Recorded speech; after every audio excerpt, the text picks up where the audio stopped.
On August 26, 2010, Sarah Scazzi had plans to go to the beach with her cousin Sabrina Misseri. They were not just cousins, but basically best friends, despite their 7-year age difference. Sarah was only 15, while her cousin Sabrina was 22.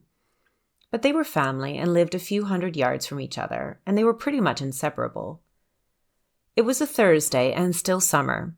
School hadn't started, and living less than 7 kilometers from some of the most beautiful sandy beaches in Italy, that had been the plan for the day.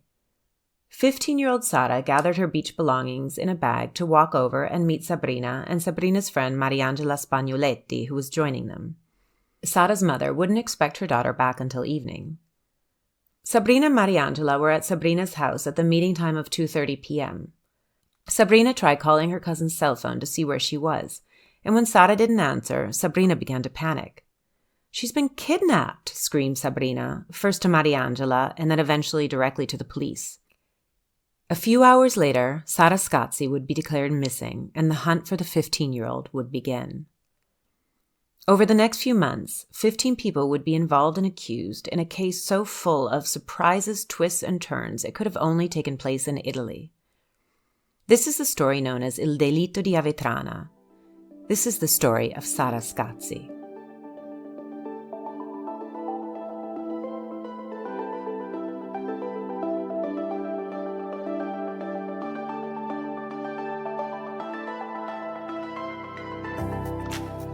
Hello and benvenuti to Italian True Crime. Today's case takes us down to the very southern part of Italy, to the region of Puglia, the province of Taranto, and the town of 7,000 known as Avetrana. 7,000 is a perfect-sized town for gossiping. A town too big and the news gets lost. Too little and there's nothing to talk about. Avetrana is about 7 kilometers from the seaside. This is a part of Italy with white sandy beaches interspersed with protected areas such as the natural reserve of the river Chidro and the dunes of Torre Collimena.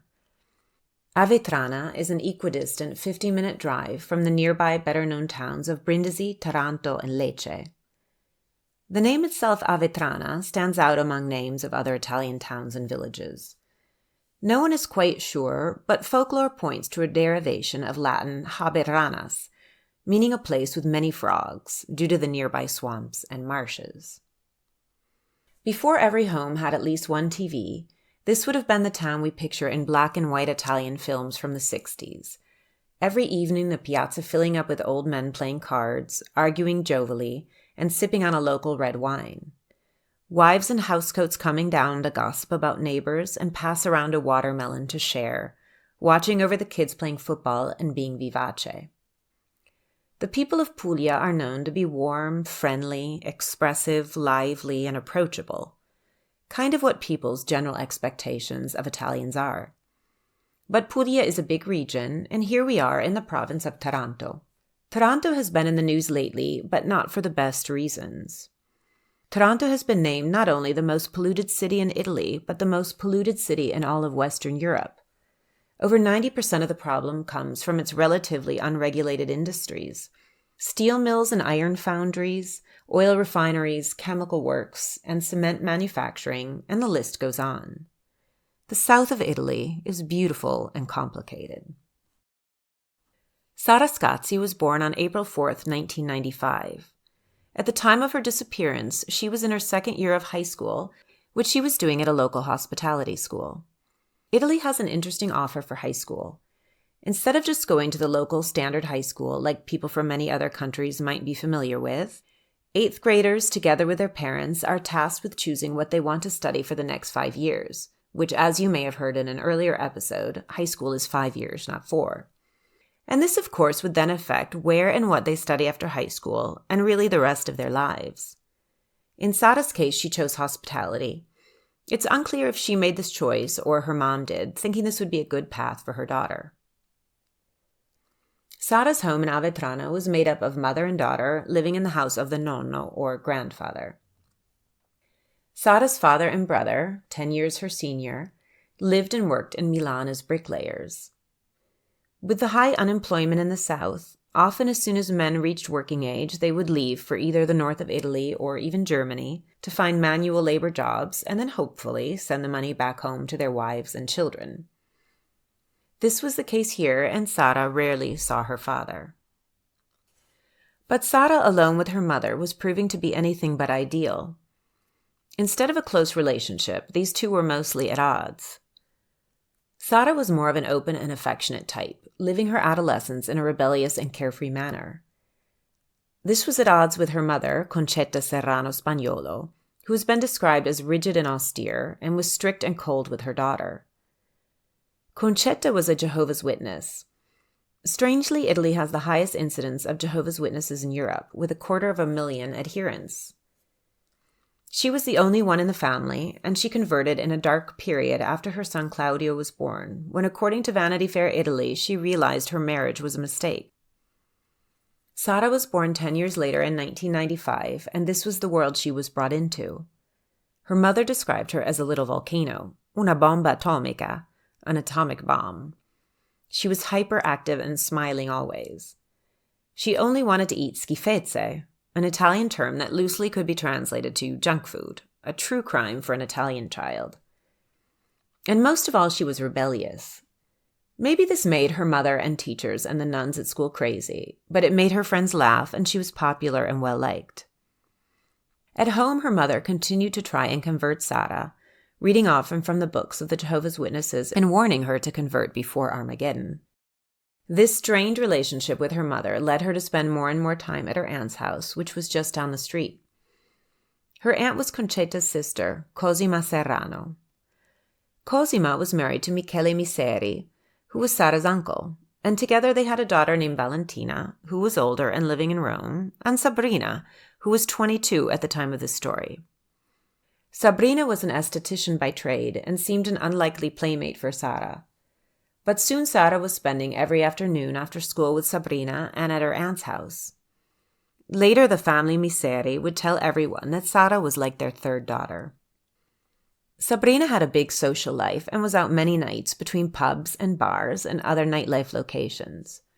Her friends were like her, in their 20s, not in school and working some type of job enough to pay for drinks and maybe a few meals out while living at home.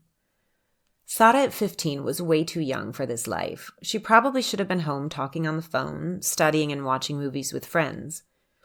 But Sabrina took her along, and Sarah grew up quickly, finding a way to fit in with this new fast-moving crowd. Sarah, in the meantime, looked up to Sabrina. She admired her older cousin, who was really like a big sister to her and a really good friend.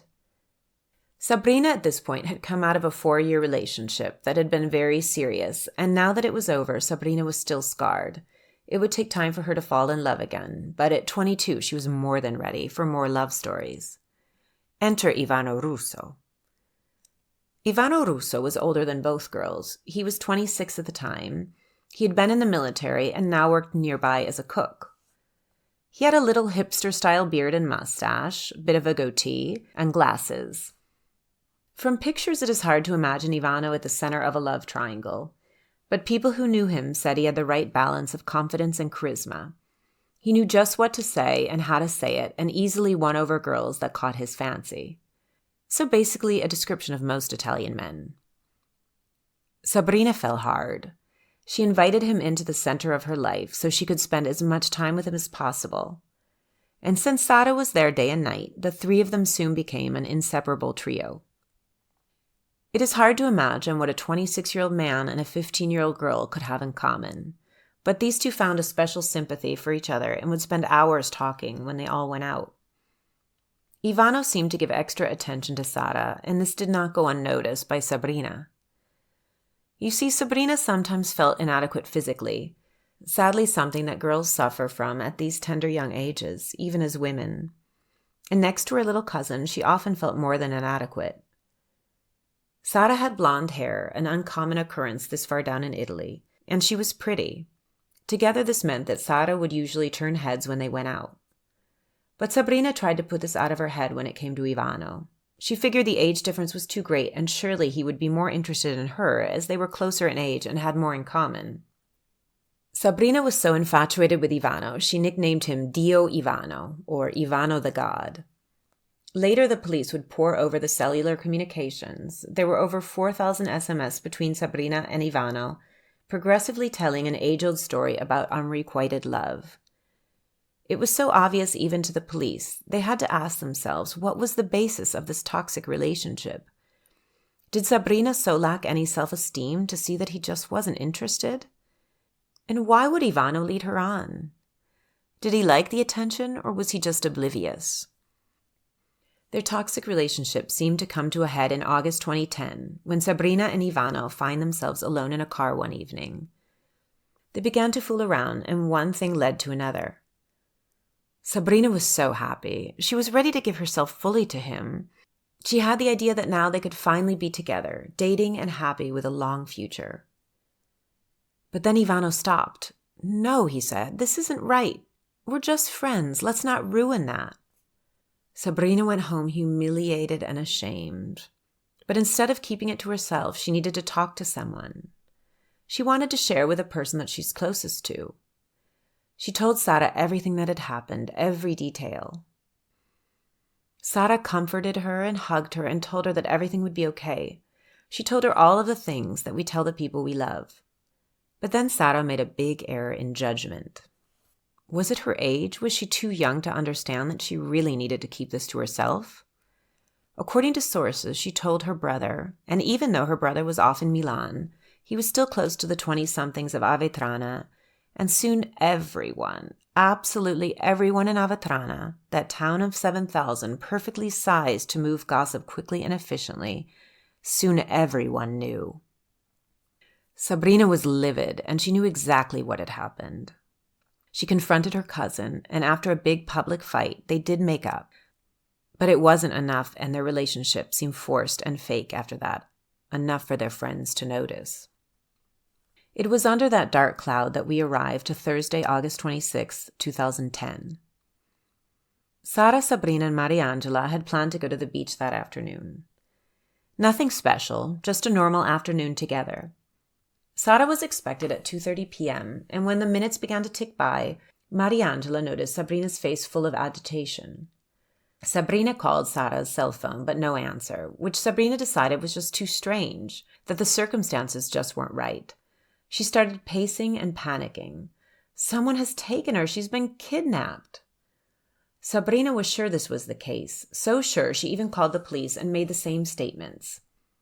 Her cousin Sarah should have shown up, and something very bad must have happened to her. Within a short time, Sarah's mother filed the official missing persons report for her daughter, and soon the gossip machine, which works so well in Little Avetrana, was making its way across the nation.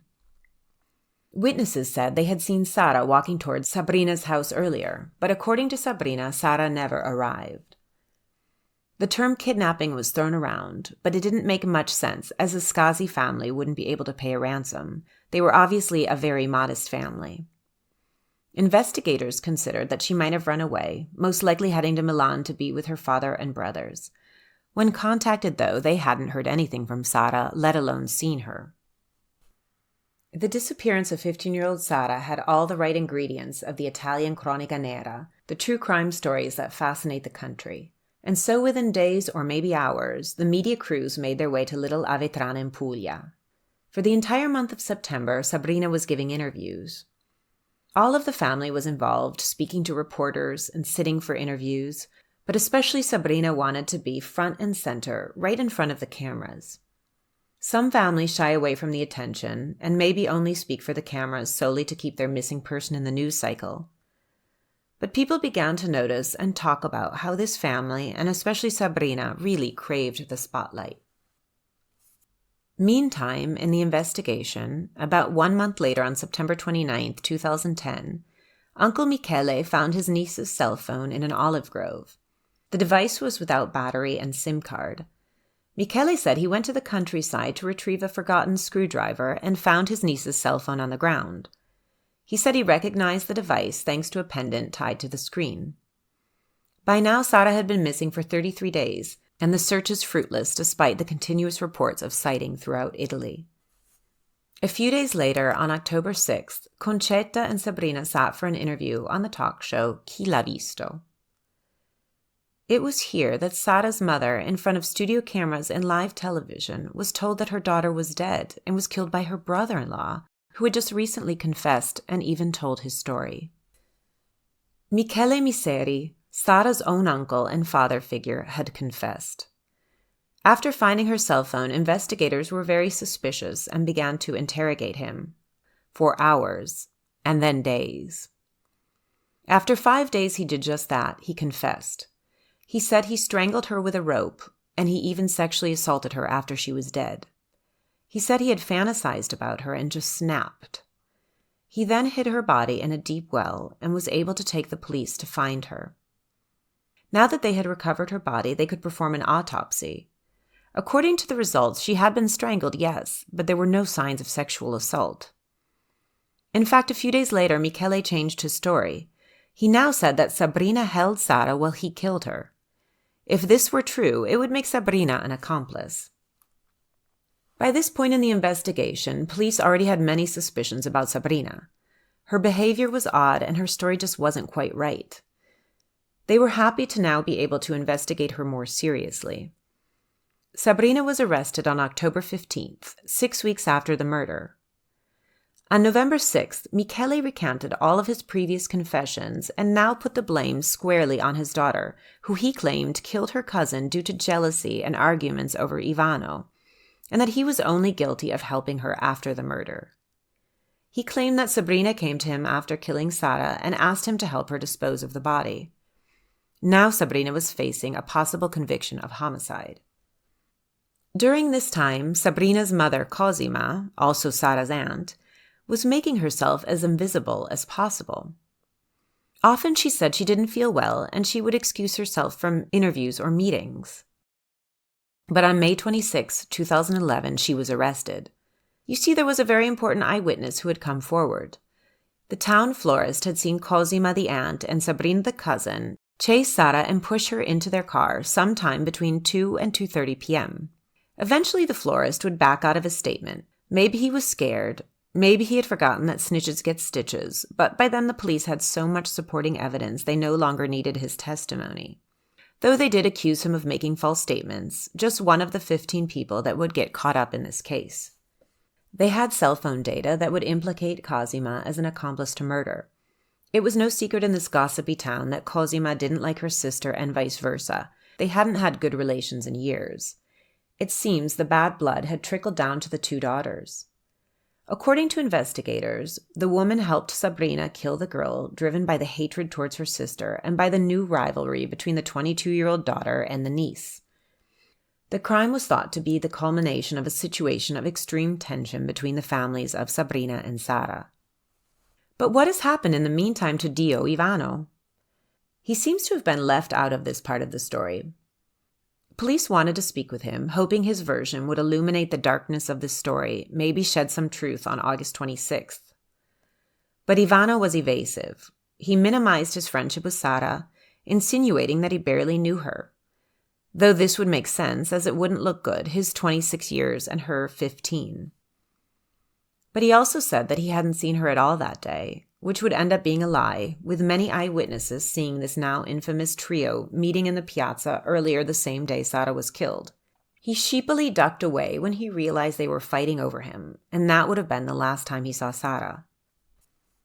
According to a full reconstruction of the case, investigators believe that Sara was inside Sabrina's home when Sabrina strangled her with a belt with help from Cosima. The reason they give for this determination: the victim had no signs on her body other than the strangulation. There were no signs of having put up a defense to fight back against her attacker. If Sabrina had been alone with a belt, there would have been some sign that Sara at least tried to fight back. The absence of these signs points to a second person involved, one person holding the victim in such a way as to inhibit them from fighting back, while the other person strangles them.